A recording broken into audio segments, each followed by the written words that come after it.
কেন্দ্রীয় পুলিশ বাহিনীর যদি আটকায় তাহলে ঝাড়ু হাতে তুলে নিন। আজকে নদিয়ার বেথুয়াডহরি সভা থেকে হুঙ্কার ছাড়লেন মমতা বন্দ্যোপাধ্যায়। তিনি বলছেন ঝাড়ু দিয়ে মেয়েরা রাস্তা পরিষ্কার করতে করতে যাবেন, এত সস্তা, মেয়েদের গায়ে হাত দেবে, এই বলে হুঙ্কার ছাড়ছেন মমতা বন্দ্যোপাধ্যায়। তিনি বলছেন ভোট দিন, তারপর প্রতিবাদ করুন। কি বলেছেন দেখব।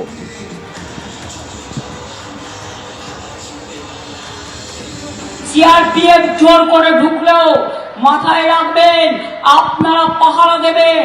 আমি মা বোনদের বলবো, যদি কোনো বর্ডারে বা কোনো এলাকায় ওই সেন্ট্রাল পুলিশ ফোর্স আর এখন যারা আমাদের আছে তাদের সাথে নিয়ে যদি আপনার গ্রাম আটকায়, কি করবেন? জগন্নাথ ধাম জানেন তো, আমি তৈরি করেছি, সারা বাংলায় আছে। জগন্নাথ দেবের রথযাত্রার আগে, এমনকি ইস্কনের রথে আমি যাই, রথ টানার আগে একটা খিলের ঝাড়ু দিয়ে, সোনার ঝাড়ু দিয়ে রাস্তা পরিষ্কার করা হয়। মা শীতলার হাতেও একটা ছোট্ট ঝাড়ু থাকে। যদি ভোট আটকায়, মেয়েরা একটা করে খিলের ঝাড়ু রাখুন, রাস্তা পরিষ্কার করবে। রাস্তা পরিষ্কার করতে করতে যাবে।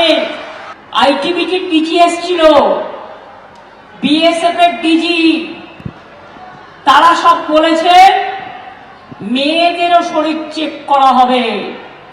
এত সস্তা, মেয়েদের গায়ে হাত দিলে ভোটটা দেবেন, তারপরে যা প্রতিবাদ করার করবেন।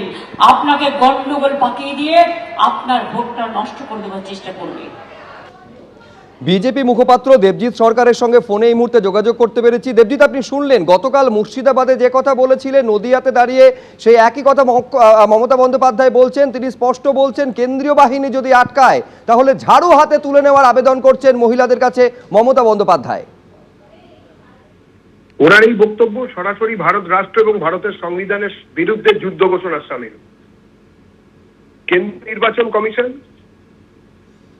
যে কারণে আধা সামরিক বাহিনীদের ডেকেছেন, সেই আধা সামরিক বাহিনী শান্তি রক্ষা করতে ব্যর্থ হলে তাই নিয়ে অনেক কথা অনেকেই বলবেন, কিন্তু শান্তি রক্ষা করার প্রথম ধাপ হচ্ছে আইডেন্টিফাই করা। অর্থাৎ আমি বা আপনি যারা ভোটার, তারা হাতে এপিক নিয়ে যিনি ঢুকছেন, তারা যদি মুখ ঢেকে, মাথা ঢেকে দেখা, মানে তাকে যাতে চিহ্নিত করা না যায় এরকম যদি কোনো পোশাকে থাকেন, তিনি ছেলে মেয়ে যেই হন না কেন, তিনি যে কোনো ধর্মের হন না কেন, তাকে আইডেন্টিফাই করার দায়িত্ব কেন্দ্রীয় বাহিনীর ওপরে আছে।